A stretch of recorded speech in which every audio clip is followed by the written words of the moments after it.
Let's talk about surges.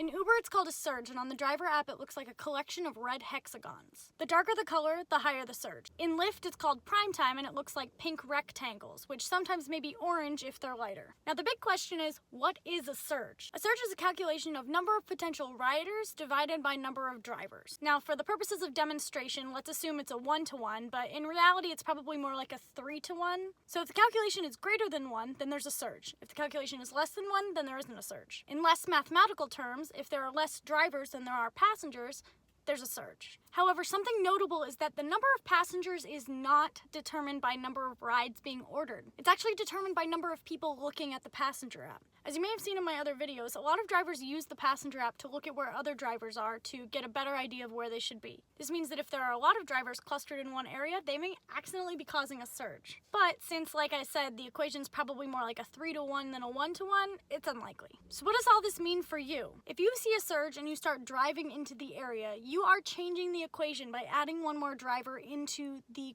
collected area. This means that the surge is likely to end right then or soon after you get there. Additionally, a lot of passengers are too smart to pay surge pricing. When a passenger sees surging, they will either order right away because they don't care, very unlikely, wait it out because they know the surge is going to go away, switch platforms because there may be a surge on Uber but no prime time on Lyft, get in a taxi because sometimes that's cheaper than the ridiculous surge pricing, or walk to a non-surge area. There's also additional things that they'll try to do, such as put their PIN outside of the surge area and then ask you to drive into it, which you should never do.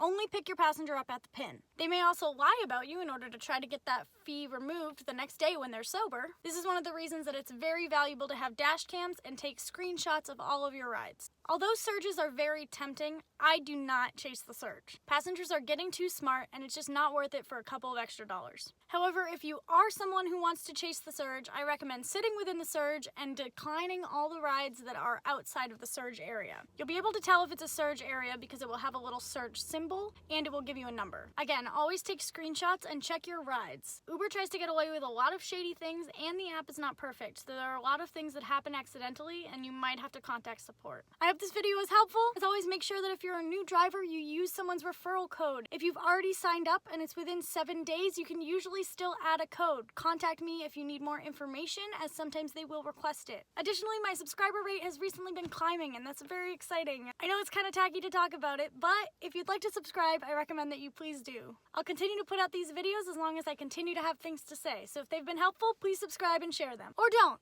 As I always say, follow your heart. Have a good day! Okay, bye.